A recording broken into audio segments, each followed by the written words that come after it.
Hello, everyone, and welcome to A New Direction. My name's Jay Izzo, and oh man, do we have another great show for you today. Oh my gosh, the book, Save Your Drama for Your Mama. Yes, sir. Yes, ma'am. I'm telling you, drama or leadership is a choice. We've done a lot of leadership books on this show over the course of the last 10 years. Done a lot of leadership books. Game changer right here. I have literally already done some work with some of the teams I work with, some individuals I worked with, just off of the structure from this book. I have read it more than once. Wow. I have, from cover to cover, I have abused this book. It is so dog-eared, so covered in yellow. It's, matter of fact, there's probably more yellow than there is white in the book. I mean, it's just so much yellow. But I want to tell you something. I think it was Einstein who said, there is elegance in simplicity. And sometimes the best models don't have to be that hard. And oftentimes we make leadership hard. But here's the question I have for you. And I asked this question last night to one of my teams that I coach, do some mindset coach work. I said, what's the opposite of leadership? And I'm going to ask you the same question. What's the opposite of leadership? Now, you're probably thinking right now, as you're driving along in your car, listening to this on podcast, or you're watching us live right now, or listening to me on radio somewhere, you're probably going, oh, well, it's followership. Oh, it's got to be followership. That's the opposite of leadership. I think that's a really excellent answer. That's what I told my team last night. That's an excellent answer, because that obviously would seem like an excellent answer, but that's not exactly where it is. What if I were to say that the author of this book, Charlie Sheppard, by the way, who's going to be joining us here in a second, has discovered that the opposite of leadership is drama? Okay, listen, I know I have a lot of entrepreneurs, a lot of CEOs, executives who listen to this show. You own your own companies. I coach some of you. Charlie's probably been in your office, some of you that tune into the show. Question I have to ask for you is, when you look at the difference between leadership and drama, what do you have? What do you have? Do you have drama or do you have leadership? And what are the elements of each? Can you identify it? And then if you can identify it, how do you move? How do you make that shift to get out of drama into leadership? Oh, well, we've got some work to do, don't we? And that's what we're going to accomplish today with Charlie Sheppard, who's going to be joining me here. Let me just introduce you to Charlie Sheppard. Charlie Sheppard is a professor of leadership, organizational development consultant, and transformational coach to CEOs. He helps individuals unlock full performance through highly leveraged behavioral change, and partners with organizations to architect cultures grounded in top performing behaviors. As a skilled facilitator in union management negotiations, his models have helped companies avoid costly strikes while building long-term trust and alignment. Charlie is the co-founder of, I think I'm saying this right, let me know if I got, Arjuna Therapeutics. Arjuna Therapeutics, yep. Thank you. Advancing transformational treatments for aggressive cancer, and the founder of World Bridge University, a global learning platform, redefining how fast and how deeply people can learn in pursuit of a degree that matters. He has coached senior leaders through culture shifts, strategic inflection points, and executive transitions. His leadership models are used in multiple industries to strengthen influence, alignment, and accountability. His writing blends behavioral science, which, listen, you know me, I'm a psych guy, right? Master's, doctor work, psychology. So you know me, professor taught brain anatomy and all that stuff. You know, I'm a geek about that. Behavioral science, negotiation, and system thinking, offering practical insights shaped by decades of hands-on experience. And he brings us his latest work with us today, Save Your Drama for Your Mama. Make sure that you get yourself a copy wherever books are sold. So ladies and gentlemen, please welcome to the show. And welcome to the first time ever to A New Direction, Charlie Sheppard. Charlie, welcome to A New Direction, brother. Jay, can I just have that on my morning wake-up call? If I could just get that to kind of, start my day, it would be okay. Yeah. Oh, yeah. I feel good about myself right now. I may get a personal recording of the podcast. I'm going to send it to you. I'm going to send you. I have it. It's being recorded right now. I'll clip that little clip and just wake up. Instead of having an alarm go off, it's Charlie Sheppard is, and I can, oh yeah, wait a minute. That's me. I'll put it into the, anyway. Yeah, no, I'm happy to do it. It'll be done. It's done. Consider it done, my friend. Consider it done. I'll have that done for you. Couple things in the introduction, just to kind of help people out a little bit. You say the basic premise of this book is that you really need to understand the patterns of drama that limit your full expression of leadership. And with that understanding, you can make a new choice. And this is all part of this idea of choice being so critically important to whether we choose our drama or we choose our leadership. Kind of walk us through just this basic premise of understanding the patterns of drama that limit us. Well, I'm gonna refine that just a little bit. Drama comes as standard equipment with every human being, so you don't have to. There's no choice necessary for it. I've translated this work into 13 languages. It's been taught all around the world, every continent except for Antarctica, and somebody who's a professor of a international business school. I've had students from 99 different countries. I can tell you definitively that the pattern's entrenched in every single culture. And I can get into the reasons why. It's just there. The leadership is optional. So choosing leadership is something that somebody can, and actually has to go through a process of understanding the patterns of drama so that they can choose leadership. The idea behind creating that contrast, I love the question you asked at the opening, which is what's the opposite of leadership? In most of the leadership research that I was exposed to early on inside of my career, it was management was the opposite of what a leader was, right? A manager is taking care of the details, and a leader is setting the vision, right? That was the contrast. But if you actually get to the behaviors of good managers and the behaviors of good leaders, they're the same behaviors. Mm-hmm. So for me, it didn't make a good distinction. We humans learn through contrast, right? You've probably been exposed to the concept fixed mindset, growth mindset. Absolutely. Red ocean, blue ocean for strategy, right? All of these basic fundamental concepts are contrasts. And so for me, I didn't feel like there was a good contrast for leadership. And I ended up doing research. I did a 2-week leadership development program at Rockhurst University where we did 360 surveys before and after with the leaders, right? So we knew who they were going into the training. This was as cutting edge 2-week residential. I mean, we pushed the envelope on these individuals, and then we measured them afterwards. And so what happened was the people that needed the leadership development the most embraced it the least, and the people that needed it the least embraced it the most. So as an educator, I was going, I'm not doing my job.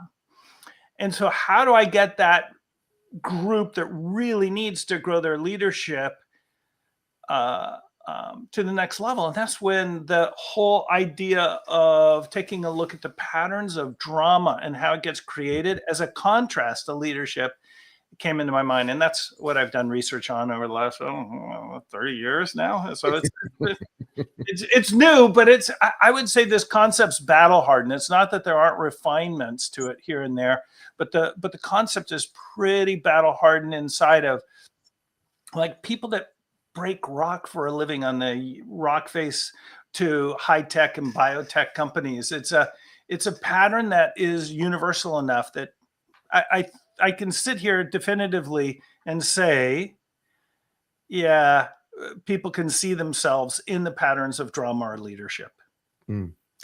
I want to issue a warning that Charlie gives in the introduction to this book. And I feel like you need to have this warning because Charlie says, this book does come with a warning. Here's the warning, ladies and gentlemen, as you're driving down the road or listening to me while you're working out or watching us or wherever you're listening.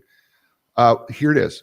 Once you've been exposed to this way of thinking that Charlie's going to talk about in leadership, your life will never be the same. So buckle up. All right, buttercups, let's buckle up. All right, because we're going to have to get ready for this because what we're about to lay on you here is pretty. It's not just heavy, but it is life-changing. And I'm not making that up. It certainly is. It certainly has changed my life. I've already been implementing this And I'm telling you, it works. It absolutely works. So let's go chapter 1 here. How drama was born is the name of the chapter. And you say one of the primary ways to create drama is through the abdication of choice. Mm-hmm. And drama, you are dependent on other. In drama, we're dependent on others, and you let them limit you. Mm-hmm. And then leadership is first and foremost a choice to lead yourself. So we're wired for drama. Hardwired. Yeah, explain that. I don't think people want to accept that. I don't think people want to accept we're hardwired for drama. So you've got to look at, I mean, we're a mammal, and there's lots of mammals on this planet. So you can kind of do a comparison to other mammals. Let's just take a mountain goat. A mountain goat is born, and within 30 minutes, it can walk. 60 minutes, it's moving around and can actually get a little bit of a trot. In under 2 hours, it can go up a 45-foot incline, chasing the herd. Okay, we can't get our head off of the pillow for 3 weeks, right? We are the most dependent. We are the most dependent on our parents and caregivers of any species on the planet Earth once we're born. And so we actually learn early on how to evaluate our resources around us. And before the higher cognitive centers come online, you have this, for me to survive, I'm getting external resources coming on in. So I'm now manipulating those external resources. This is all before any kind of cognition is happening. We're taking care of our needs, and our needs are coming from outside of us. So it's an external locus of control to begin with. What happens is for humans, if you look at all of the mammal species that are out there, we're not the fastest, we're not the strongest, we're not. The way that we survived was in groups. Mm. And so part of this is the worst thing you could do to somebody that was a part of a tribe was you would exclude them from the tribe. So we're hyper aware about whether we're included inside of a group of people. Like, am I accepted, right? So that's an external locus of control, right? Our very survival along those lines. And by the way, for this, yours and mine, this particular set of genetic material to exist, every single one of your ancestors had to make it to the age of procreation. Mm-hmm. It's an amazing, we are wired for survival inside of our environment. Now, we've been actually watching a trend line with graduating seniors over the last 50 years. You brought up this kind of idea of a locus of control, whether it's an internal locus of control, I'm architecting my own life, or external locus of control. It's a pretty standard psychometric instrument. We're watching a trend line go up that more graduating college seniors have an external locus of control. So the outside world is doing this to me versus I'm making it happen for myself. And look, I just even go between when I was raised and my kids were raised. I actually worked for a while on a farm. I know we were grinding our own wheat, making bread, picking olives, curing olives, making all this stuff. My kids don't want to do anything other than Uber Eats. So if you look at this from a standpoint of, right, it's like just in one generation, we've actually fundamentally altered this. I used to work on my car. I can't work on my car now. It's too complex, right? So we've gotten more and more specialized. But here's what's happened, especially in Western society. There used to be this transition inflection point in society with manhood and womanhood rituals, where this external locus of control got shifted into rituals of becoming an adult now. In our society, it's freshman year in college and getting drunk, and you're still being supplied a huge amount of resources along those lines. It's not forcing that internal locus of control. And so societally, we're just creating more people which are prone to drama, which is why leadership is such an important concept for everyone to both learn and to teach to others. Because if anybody that's listening has a teenager, one, I'm sorry for you, and two, their brains are almost identical to that of the criminally insane. So Mhm. neurologically, there's not that much difference. And so the interesting thing, where do the criminally insane go to get good advice at that age? They go to the other criminally insane. They're hyper aware. And look, this device with Instagram, we took there's a pattern. If somebody was a child actor, they got so much validation about their appearance and stuff that has no internal locus of control, right? It's no self-value. So we know historically that if somebody's a child actor, they could easily have abuse problems for alcohol, drugs, lots of issues. We know that. So you know what we did? We engineered Instagram so that we could apply that to every single child on the planet Earth. And so we're engineering, unfortunately, whether it's through society or through how we're architecting our culture, less leadership. So I think the function of drama is to create more drama. The function of the leadership is to create more leadership. And so we've got to understand the nature of it so that we can actually begin to think about what's the next generation. How do I engineer leadership? And by the way, you can't build a leader on top of drama. You've got to eliminate the drama first that they're generating and that they're creating. So it is a foundational component from my point of view for people to understand the nature of drama before they develop leadership. And by the way, this is just a caution. If anybody is listening to this and you think that you're never in what we call the drama triangle, that's called low self-awareness. Okay. So you really do need to be thinking about this is a self-reflection tool and what can I do to generate more leadership in my own environment. In the book does do that extraordinarily well, and you've made it so clear in so many ways in this book, and I can't say enough that how well it's worked for me in adopting this. We're not good at being independent. We've got an educational system that kind of teaches us to be dependent, make us think in a different way. I mean,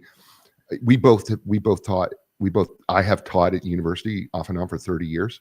Yep. At different universities, and we really do not do a very good job. I mean, in all the psychology classes that I taught, I got to be honest with you, we really didn't do a very good job of, as much as we taught about internal and external locus of control, we really never really helped anybody get there. We just explained it. Yeah. And, even in our business schools, we don't do a very good job of getting you to think with an internal locus of control. We blame markets. We blame circumstances, situations. I don't care what industry you're in. The first thing you go, well, the market's just bad. So then all of a sudden what you do is you become resigned to it. And we end up through our lives, our parents, you brought that up, our parents, our whole life has been designed to look at external locuses of control. And I would ask a question to people out listening, because I had one of my people say to me on Monday when I was going through this, my day isn't going to work very well if I don't get my Starbucks. And I asked her, I said, well, on these two triangles, drama and leadership, where does that put you? Right? And she had to think, and she had to go, oh, I guess is that an external locus of control? I go, yeah, it's an external locus of control. She goes, does that mean I'm in drama? And I go, well, yeah, you're kind of in there, right? If you're blaming that. But this is where we're messed up. Yeah. Agreed? Yeah, I think, so one, I like the way that you did that with the drama triangle, leadership triangle distinction, in that you asked, where do you think you're at? Which is a great way. So it's a self-reflection tool. It's not an other reflection. Right. It's not like I get to sit there and go, hey, Jay, you're in the drama triangle. You get to which will immediately put somebody in the drama triangle and bring you into it also. So you definitely want to be using the tool as a self-reflection tool. So that's number one. Number two, there's a component about this. I think that you are accurate in that it's an external locus of control. I wouldn't say that it's drama. So here's one of the criteria for drama: 2 or more people need to be involved. Oh, So yes, you can limit your own energy, or you can limit your own capacity, and that's okay. But for drama to really exist, you got to get somebody else to join in, right? So if an example would be, say you're talking, say you had a rough day with your manager, and you get a colleague to go, "Hey, Jay's being a real jerk, so I need to enroll my colleague in my powerless point of view." Now I've just created drama, right? So I've engaged it. By the way, you don't know that I just talked about you behind your back. This person's having to deal with it. And so the function of drama is to create more drama. So yes, to an external locus of control, probably not drama. It is something where she's going, what do I need to do to actually generate more of a positive outcome? And maybe there are days when it was this morning, I worked so late last night. I felt much better after I drank green tea. I felt so much better this morning after getting a little boost. That's taking care of yourself, and that's noticing what your energy states are. I would suggest that you mentioned about simplicity. If people want to understand the drama triangle, leadership triangle distinction in a single concept, drama is you're taking energy out of the environment, and leadership, you're putting energy into the environment. So I don't know that she was taking drama out of the environment. What was cool, though, is you put energy into the environment by having her be self-reflective. You decided to wade in and have a coaching conversation with her, Coach Jay, of course, and so you got her to think differently about something. So you may have brought more energy to it, and that's my definition of leadership. So less about her being in the drama triangle, more about you being in the leadership triangle and creating value for another human being. now what was interesting was 2 other people agreed with her, Mm. right? Right. And then I thought, okay, well, now that you say that, yeah, right. But then when 2 other people agreed and went, oh no, I feel you. I gotta have my coffee. I can't function. I can't function. My day, if I don't get my coffee, my day's miserable. Well, there it is. So now you're into, hey, I'm feeling a little bit down or whatever it is, and I'm gonna bring you down also. Yeah. Still, it isn't Yeah.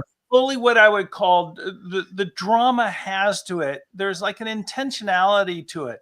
It Right. didn't create. So here's the thing, and I would make the distinction. I wouldn't actually even say that was drama. It missed the opportunity of creating, like you did, is like, hey, let me what's your vision for the day? Is that going to be better, or along those lines? And so I think that's the nuance, because I don't want people walking out of here going, oh gosh, I'm having a down day, I can't say anything about it. Yeah, No, you no, can. no. You can definitely do it. And I'm whether it's food, a walk, sunshine, coffee, tea, getting a stimulant here or there, or taking care of your nervous system, understanding the neurology of how do you put yourself in an environment so that just literally the sound energy coming out of you has a positive impact on others. Right. I will say what you may have been picking up on, and so you just have to discern this. This is now a little bit of a sophisticated tool. There are people that are always in the drama triangle, and they build a summer home and they're there. And once you hear it, so I do interviews and I go into teams and consulting environment, I will actually hear it in the sound energy. There's a different sound to it. And what you may have been picking up on isn't just about the coffee. Yeah. You may be hearing a habitual complainer. You may be hearing something in the linguistic. There are language patterns. There is sound energy that are dead clues. And part of my consulting is figuring out, you've got an issue here, or helping teams interview so that they're not bringing on board somebody that's going to poison the well. It's factually known now that if you bring somebody that is actually prone to drama onto your team, it will if it's in a physical environment up to 25 feet away, that individual will lower the performance of the team, and it's almost immediate. If you've got somebody that's actually inspiring, it takes some ways 2 to 3 months to have that radiate into the other group. So I'm guessing, maybe not in the example that you chose, you may have been picking up on other subtleties that are available once you kind of really understand the nuances of the model. Yeah. I agree. That was really part of it. Yeah. The book is titled Save Your Drama for Your Mama. Jim Allen, thanks for chiming in, saying so good. Absolutely true. Save Your Drama for Your Mama. Drama Leadership is a Choice. Charlie Sheppard is joining us. Great book. Get it where books are sold. You're listening to him here on A New Direction. Hey, folks, sponsors, Zoundy, love them. Ultimate Game Changer authors. It's amazing. I can give my book away, audiobook, for free, and I can be in contact with my readers and listeners. It's absolutely awesome. And I get to ask them questions about what they liked about the book, what they didn't like about the book. Absolutely fantastic. It's a great platform for those of us who write books. Check them out, Zoundy, ZOUNDY.com. We have a special code, Zoundy.com/J, J-A-Y. If you use my code JAY25, that's J25, you can unlock special savings. Check them out. Fantastic. It's just a game changer for those of us who are in the book space. Also, Linda Craft Team Realtors, for more than 40 years, they've been helping people transition in life. You say, well, I thought they would do real estate. Well, that's true. But if you think about it, every place you've ever lived has been a life transition, and they know how to take the stress out of that. And they've been doing that for 40 years, helping thousands of people. They can help you. It's really easy. Just go to lindacraft.com, LINDACRAFT.com. And we're back here on A New Direction with my friend Charlie Sheppard. His book, Save Your Drama for Your Mama. Drama Leadership is a Choice. We're going to jump right into chapter 3, Opposing Triangles. And it's really, if I were to describe this, I'm gonna pull this up. I'm actually going to change the view here a little bit. For those of you who are watching, we're going to do a little bit different view here. And we're going to put the triangle up so that people who are watching can see the triangle, and it's kind of cool. And what you'll notice here is that it's a triangle within a triangle within a triangle is what it is. And there is the leadership triangle on top with the flat bottom. Choice is in the middle of these two triangles. And at the bottom triangle, which is colored in orange, we have a triangle within a triangle with a triangle. And in each level of these triangles, there's the opposition or the opposing side, and which gets to Charlie's point. And so we're going to kind of dig into this. I want to talk about victim, adversary, rescuer in the drama triangle versus the visionary, catalyst, and the coach in the leadership triangle. So one of the things you say is they are us. We usually end up playing a drama triangle role when we're not fully conscious of what we're doing and why we're doing it.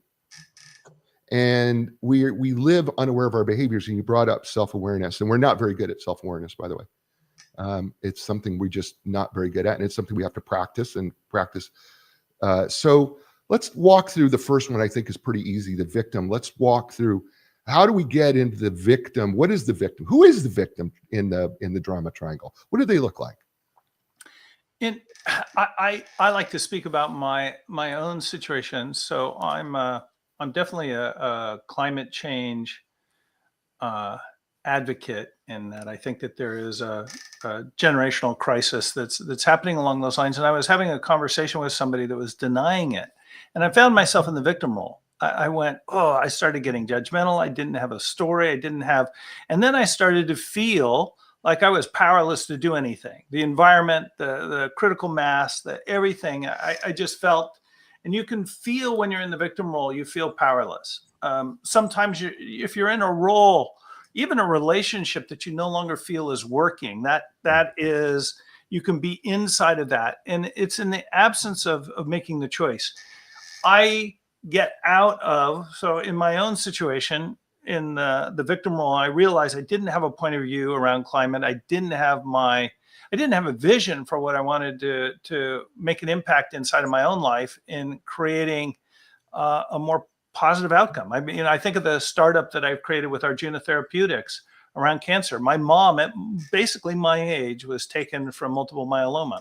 You think about, you want to say powerless? I'm in that role right now. The key is a lot of times people will lash out when they're inside of that environment. And I realize as we're going through this journey of her going through a really debilitating disease, okay, what helped me was I'm going to go, what can I do in my lifetime to make an impact in for every family around cancer care? And by the way, we're getting data where we think we can freeze cancer.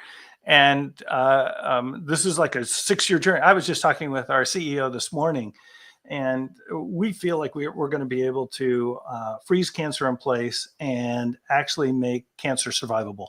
Every solid tumor, every patient, every stage. We're going to be replacing with all of the new fancy drugs that are coming out. They still get partnered with chemo.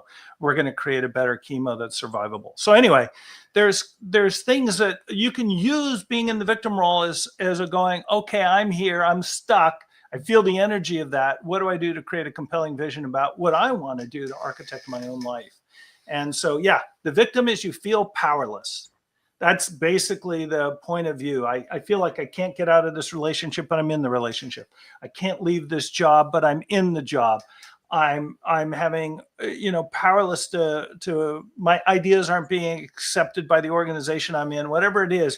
You'll feel the energy of it. And that gives you the warning sign. Oh, this is why I'm saying the leadership drama triangle is a self-evaluation tool. How do I use that to architect or create a different future for what I want my world to be, or the larger world to be, if you want to have even a larger impact? I want to include blame Bring it here as a victim, because it's true.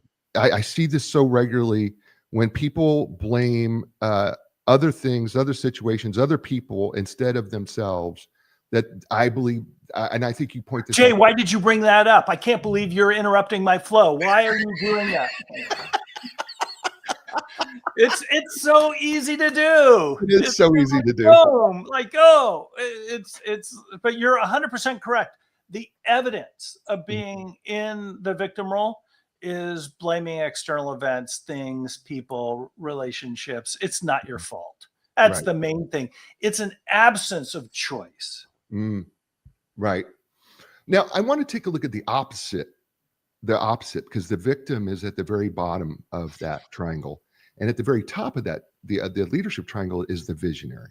Yeah. So because, we talk about it. We do much better when we're comparing and contrasting. We just do better. So let's talk about, okay, we know what the victim is. What's the visionary?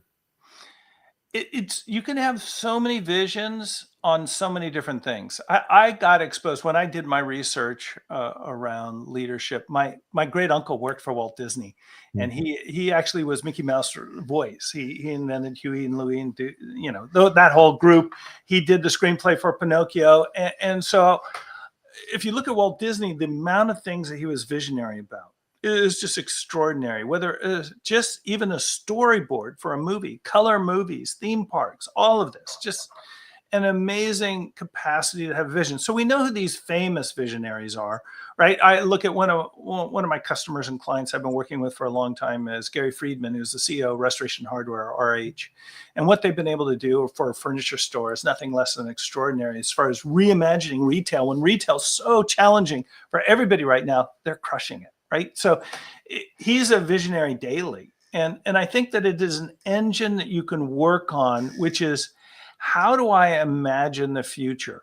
And you want to be able to imagine the future in a way that's compelling to others. I was sitting in one of my client groups is Genentech. And this is going back. This was Art Levinson, who was the CEO of Genentech. He was also the chairman. No, he was on the board. He's now the chairman of the board of Apple, but he was on the board of directors for Apple, Google, and the chairman of the board, CEO of Genentech. Look at you think about his seated history, because it was when they were all just coming into existence. And It wasn't because I think he might have even had blue jeans and a Grateful Dead t-shirt. It wasn't because of how he was dressed, but he actually said, let's make cancer a manageable disease in our lifetime. And I remember getting goosebumps. And so when you have a vision, you can have a vision for your marriage. You can have a vision for how you want to raise your kids. You can have a vision for how you want to contribute to society.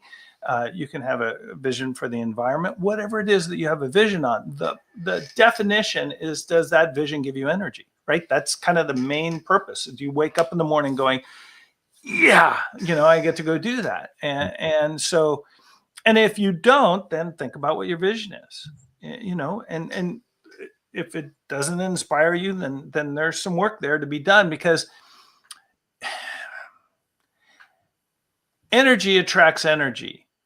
So the more compelling your vision is, the more you're going to be attracting individuals. I started going down this path of climate change, because I mentioned the example. I wrote another book called Get Off the Fence, which is I combine systems thinking with climate change. And now I get to coach somebody who's Earth's marketing agency, right? So I have a client because I have a passion about something. And so I don't know what your passions are. I would just say, find your passions. Even something as simple. I'm just playing around. This is my week passion this week, sourdough starters. I'm just playing with baking and fooling around with it. And it's the most fun thing to find new things that inspire you. And when you do, you get energy out around that. And that energy cascades to everything else inside of your life. So bring it. Yeah. So I think what happens here is, like, the visionary, as you describe it here, and one of the ways you describe it is, visionaries can speak things into existence. Mm-hmm. The victim is blaming everything for their existence. Yep. Right. And I think there's that distinction is so important, that, there is an opposite here, because when you're in victim mode, you can't be a visionary. It's not possible. It's not. And you remember, victims can be so incredibly charismatic in getting you to join into their victimness. Yeah. That's the job. They can't be there alone. Right. You can't be a victim alone. So it's going to be, Jay, come down here. I suck. You suck.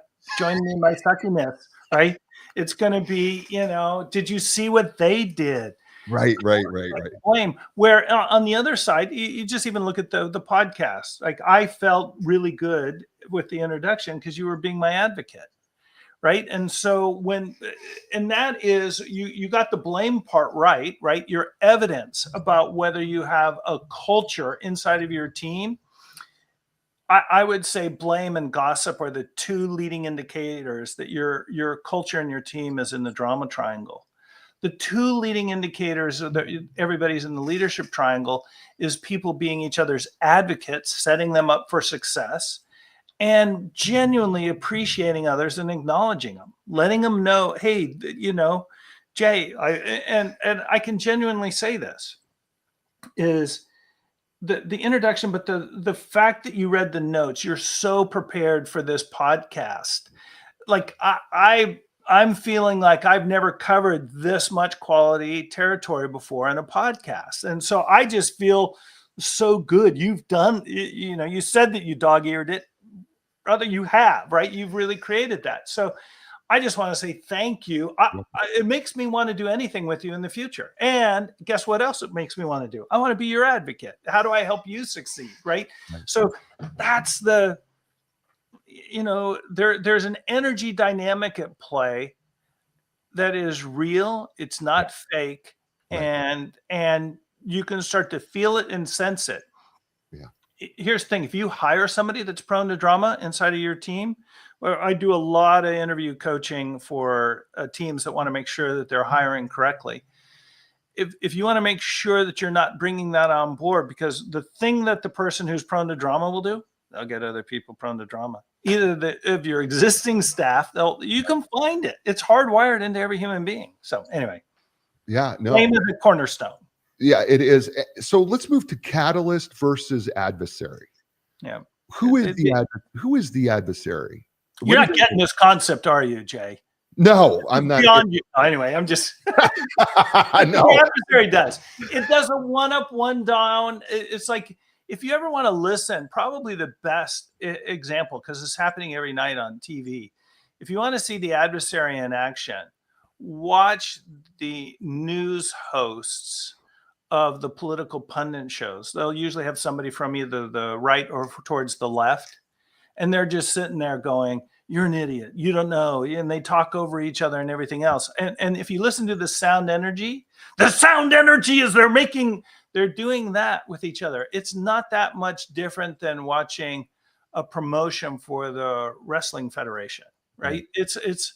And so people do this adversarial, and it's become more and more common. We learned it. It used to be the news was neutral, but the pundit shows, and if you think about it, it's creating drama.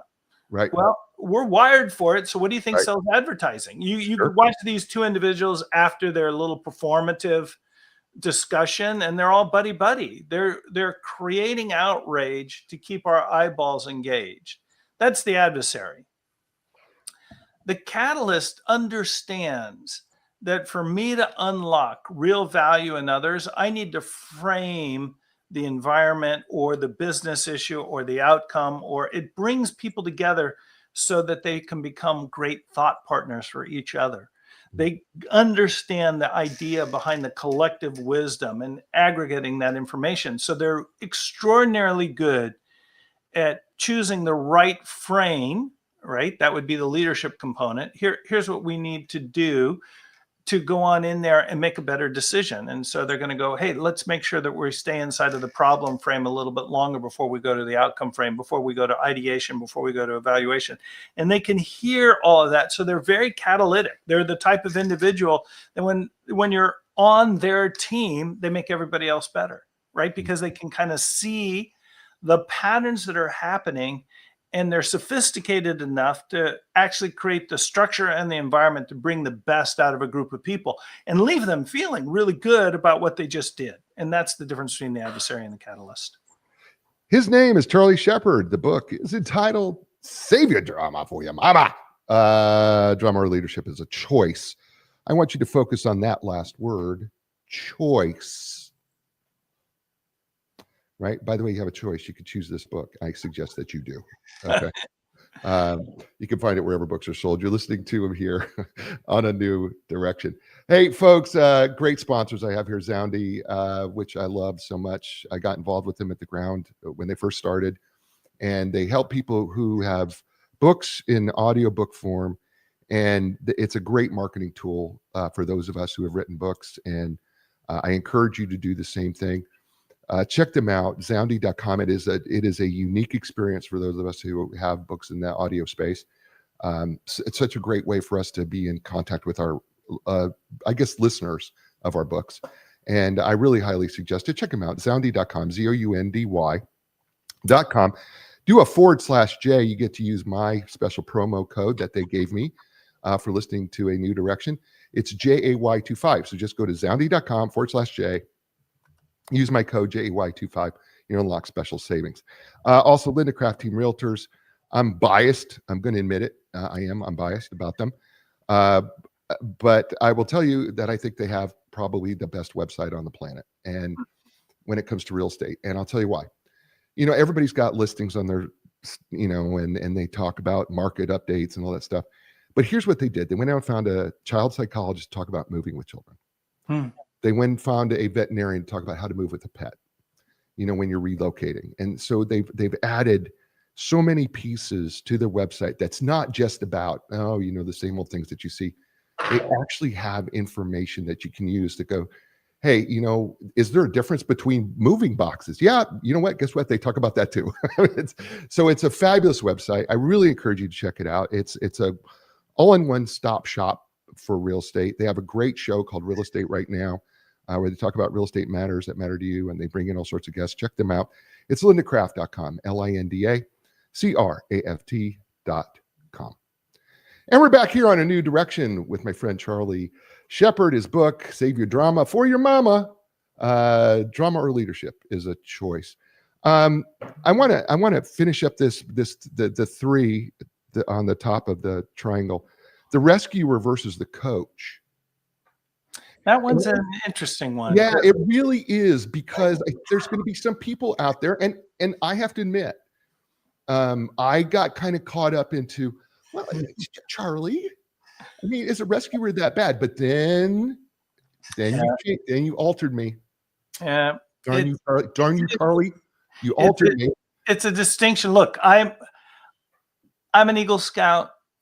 I was an emergency medical technician. I was on the National Ski Patrol.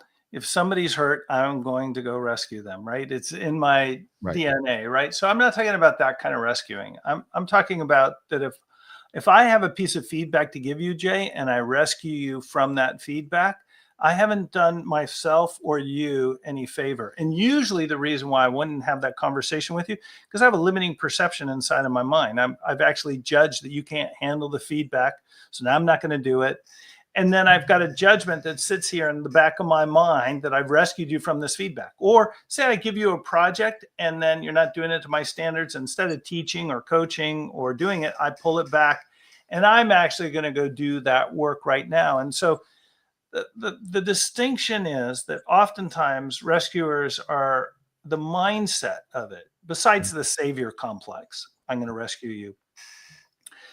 The more nuanced is that I don't believe in you and I don't believe in myself. And so that I'm going to now avoid the conversation. And it's a higher level of caring, right? They with me not giving you the feedback, I'm kind of, I have this story in my head. Well, I just kind of saved you from that feedback, right? Because you can't handle it. But what's really going on is I can't handle it. So I'm not going to have the candid coaching conversation. And that's a higher level of caring. I had to go through this journey myself where I went, oh, if I don't have the conversation with somebody, I'm not going to grow, and neither are they. And so I'm more committed to the individuals that I coach, to their growth and my growth, than I am to them feeling comfortable. I'm going to say that again. It's a really important distinction. I'm more committed to your growth.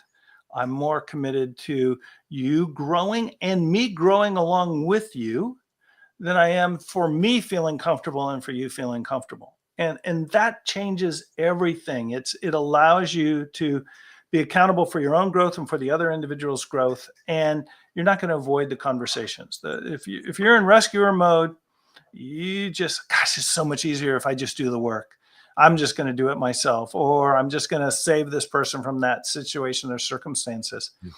And now you've embedded, by the way, parents can rescue their kids from, look, if my child's running out in the street and a ball and the car's coming, I'm going to put them out of harm's way.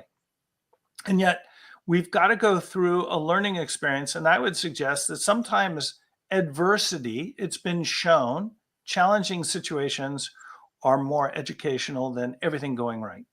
And so when we pull those learning opportunities away from people because we want to rescue them from it, we're not doing ourselves or them a service.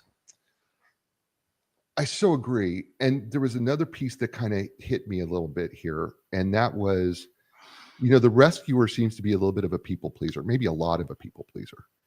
And there's maybe even a little codependency thing going on there. Jay, do you like me? Do you like me, Jay? Hold on. Do you like me? Do you have to be liked? Do you like me, Jay? Yeah. It's that kind of undertone of current. It has.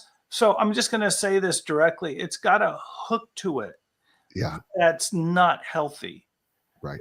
For either party. So if you're feeling that for me to feel okay, I need the external validation, every aspect of my communication will be altered.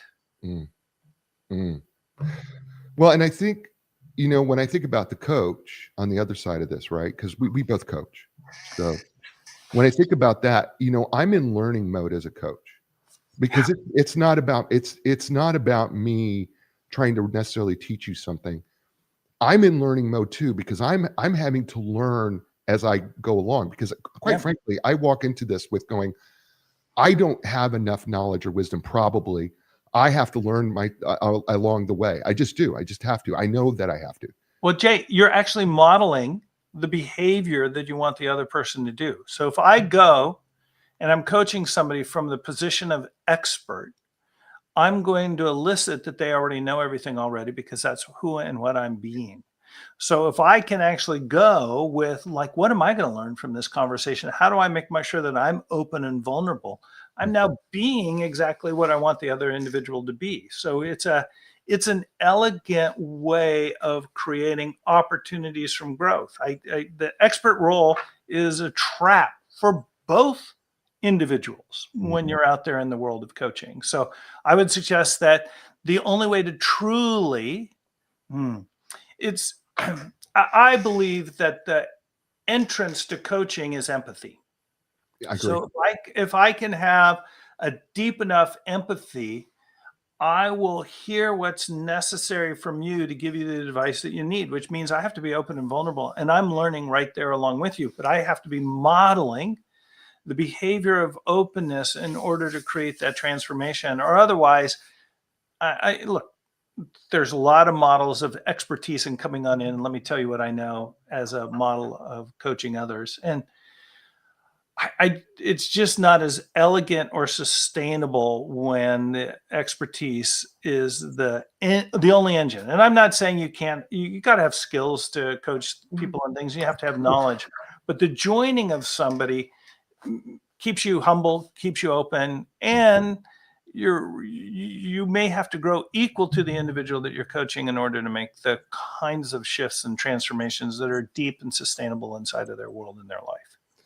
And I think when we're in rescuer mode, right? Because I remember a time I was in rescuer mode, right? But when I was in rescuer mode, I wasn't learning anything. No, can't. And I was a horrible coach. Yeah. Because what I was doing is my coaching was to rescue you from yourself, because I felt like, well, you needed help. And I also wanted to be rescued too. Yeah. Oh, that's you nailed it right there. It's a plea. So watch what happens now.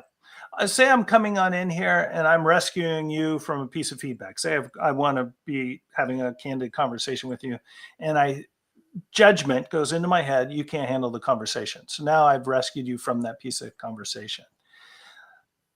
Because of that, the work's not getting done the way that I want. So now I'm going to go down into the victim triangle. Right. So now it's kind of like, oh, geez, nothing's going the way that I want.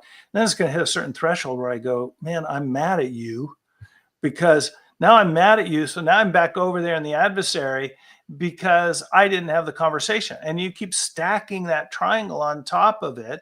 And this is how teams architect. And I mean this, they architect a culture of drama inside of their environment. And it takes a certain level of both tools and courage to engineer that out of any environment. We have done an hour. It has gone so fast, Charlie. What fun. I've had a lot of fun with this. If you're ever open to coming back, I would love to have you come back and do at least once more. Yeah, at least once more. I would love to have you do this at least once more. This has been so much fun. And I still have something like 30 pages to go of notes that we haven't even covered. So there's a lot more to do. As we wrap up, tell people how they can find you, especially if they want to hire you, if they want you to come to speak to their group. How do they get a hold of you?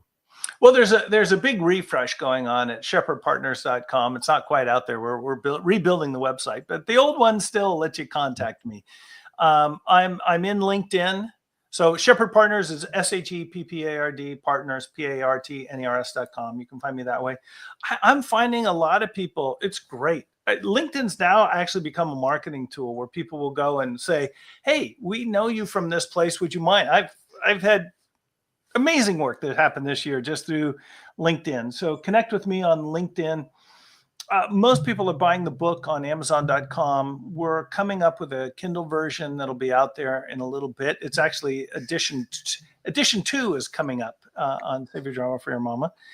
All of that if you're interested in what we're doing with the World Bridge University, you can catch me over there. If you're interested, by the way, I got there's a lot of different things out there in the world. Arjuna Therapeutics, we really do believe that, can't happen fast enough for what we are seeing in the way of data is nothing less than extraordinary around really. Here's the thing about cancer: it impacts families. It impacts the person, but it's the whole ecosystem gets brought down, and so we really feel like we can make a difference there. So any of those vehicles, probably the best I would say LinkedIn. Okay, all right, we'll do that. I will put that on the write-up. So to connect with Charlie, I'll put his LinkedIn profile out there. I'll also put a link to Sheppard Partners as well. I have been on the website. I know they're changing it, but it's still pretty darn good. I'm just going to tell you that right now. No, it's pretty awesome. It's pretty darn good. It's easy to navigate. Listen, from a user standpoint, it's easy to navigate, get around, and find what I needed to find. So even though that they're updating it, I'm just telling you, it's really still very user-friendly. So do that. But I'll put those in the write-up of the show, and we'll have that for you as well. Charlie, just stay with me for a second as I close the show. Folks, this is a show. You know, I say to you every week, you're in control of three things: your attitude, your effort, and your resiliency. You know what? Life doesn't give you what you want, but you know what? You still can control your attitude. It's within your power to do so. Not easy, but you can do it. Your effort is tied to your excellence. We don't always have the same amount of energy in the tank any given day, but with what you do have, you can be excellent with it if you choose to. So choose your effort today. And resiliency, you know what? We all get punched in the gut, punched in the teeth, and get knocked down, but it's up to you to get back up again. Why? Because you're worth it, and we want you on the team. I'll be back next week with another great guest. It's going to be another great book. It's going to be another great show. You had a lot of choices. You chose us. I thank you for that. Give us a thumbs up on YouTube, wherever you listen to the show. You know what? Give us a 5-star review and write us a little something about what you liked about the show. As I say to you all over the world, and I appreciate you literally in the 120 countries that we are in. Thank you so much. And ciao, everybody.